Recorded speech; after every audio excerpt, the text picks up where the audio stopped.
Hindi lang talaga dahil kay Lolo, binugbog ko na yan si Rambo na eh. Paano na yan ngayon?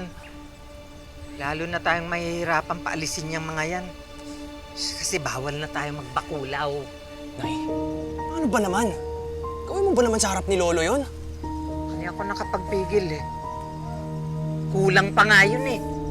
Mawawala tayo sa karakter. Na hindi tayo pwede magmukhang masama. Mahalata tayo ni Lolo. Madam Guada! Ano? May delivery po para sa iyo. Mga tirang gamit niyo daw po galing doon sa dati niyong tinitirahan. Ba't dinala pa yan dito? Pinadala po yun, sir. Pasensya na po, hindi na po kami nakapag-abiso. Papirmahan na lang po. Saan? Dito po.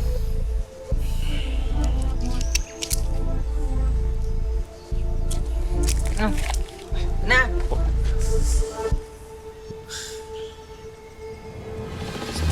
Ikaw huwag kang basta-basta nagdidesisyon.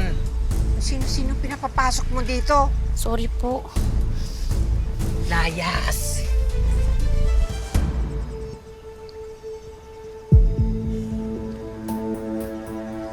Ano ba to?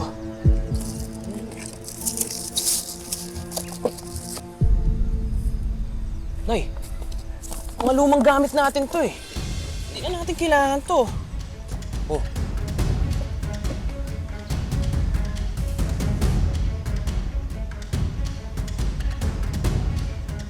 Oh, Nay, dito pa yung mga baby pictures ko.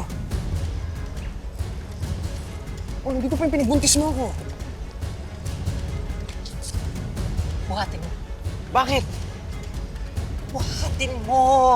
Baka may makakita pa dito eh. Dali. Saan natin lalagay naman to? Sugin na lang natin yan. Dali. Bilis.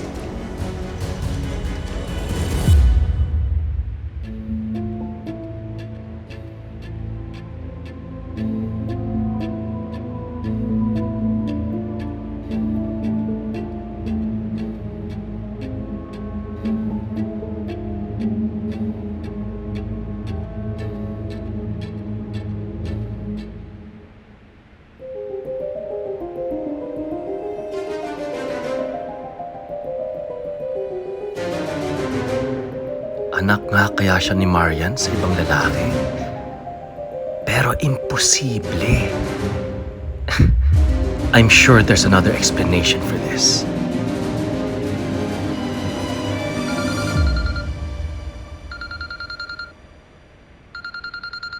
Hello?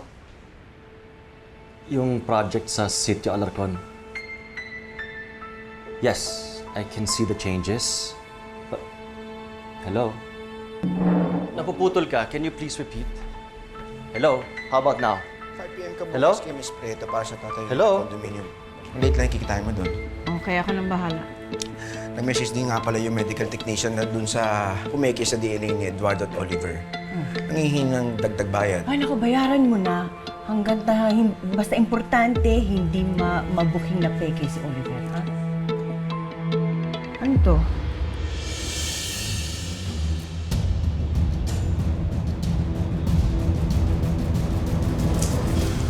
This belongs to me?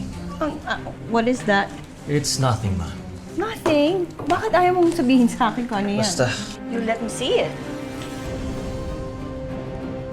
Astos ka. Nakakausap ko pa ni Gob.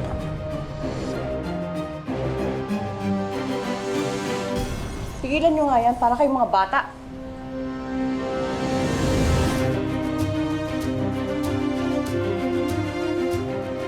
excuse me.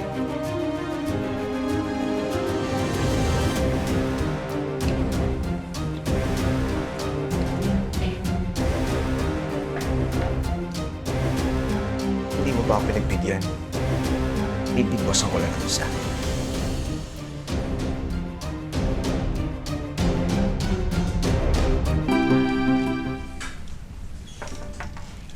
Aling Tami! Rambo! Napadaan po kayo. Ano matutulong ko sa inyo? Ay, hindi. Nagdala lang naman ako ng merienda sa'yo, oh. Kasi, matagal na tayo hindi nagkikita, oh. Kaya nadaan naman ako para makumusta ka. Okay lang po ako, Aling Tami. Medyo may konting problema sa bahay, pero nakakaraos din. Salamat nga pala. Okay lang yun. Ay, balita ko pala. Si Mang Gregory, nagtatrabaho na daw sa, yung sa anak ni Gob. Ay, opo. Ah. Buti nga po, kahit papano, nagiging busy na rin po si tatay. Aling Tami, hihingi lang po sana ako ng paumanhin kasi ayaw pong mabigyan ng sanitation permit yung Big Tamis para makapag-operate po kayo ulit. Hayaan mo na. Okay lang yun. Huwag mo nang problemahin yun. Nakakaraos pa naman ako okay lang ako. Tsaka meron na akong bagong negosyo. Sari-sari store! Ba't hindi ko to alam? Ano di mo alam? Nakatayo sa tabi ng bahay niyo. Ano ba? Talaga, busy ka nga kasi. Bili-bili din pag may time, ha? Siyempre, bibili ako. Bibisitahin ko kayo. Araw-araw. Wow! Talaga ba? Wala ako bibili. Sige na, kumain ka na. Ayan ay merienda. Hindi na talaga okay na makasama pa natin sa iisang bubong. Yang Oliver na yan. Sayang si Aling Guada. Pasensya na.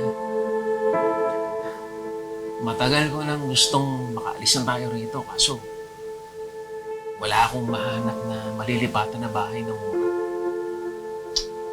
Tay, wala naman pong problema kay Sir Mayor na manatili na tayo dito. Tsaka, di naman po tayo pinapalis, Anak, akala ko ba gusto mo na umalis dito? Ba't parang nag-iba yung ihip ng hangin? Nay, ayoko lang po talagang nakikita na tinataasan ng boses ni Oliver sa Sir Mayor. Kaya ayoko po siyang iwan. Ay, grabe naman talaga yung Oliver na yun.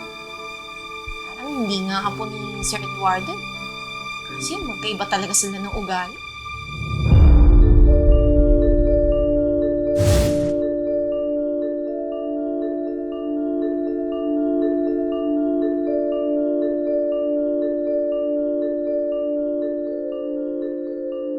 Huwag na kayong problema.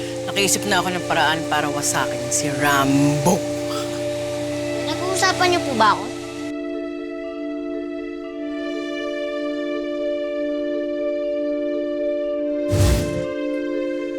Nay, ayoko po talaga manghusga, pero tama po yung sinabi niyo, Nay. Ibang-iba po talaga makitungo si Oliver. Hindi katulad ni Sir Mayor. Kaya nga po nagdududa ako na... Na ano? Na hindi apo ni Sir Eduardo si Oliver?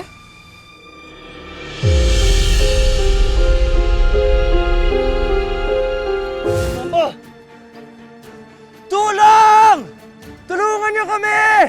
Eto lang kasi asawa mo ang bastos eh. Ay, hindi pala. Pati pala anak mo, bastos. Pamilya kayo ng bastos. Huwag niyo idamay yung mga anak namin, Po? Bakit? What's wrong? Si Kuya Rambo, pati ang daddy mo nawawala. What? Sana hindi na babalik yung Rambong yan. Iisa lang tayo ng hiling na eh. May suspetsya ako kung sino may gawa nun. Kung meron man dapat kausapin, alam ko kung sino.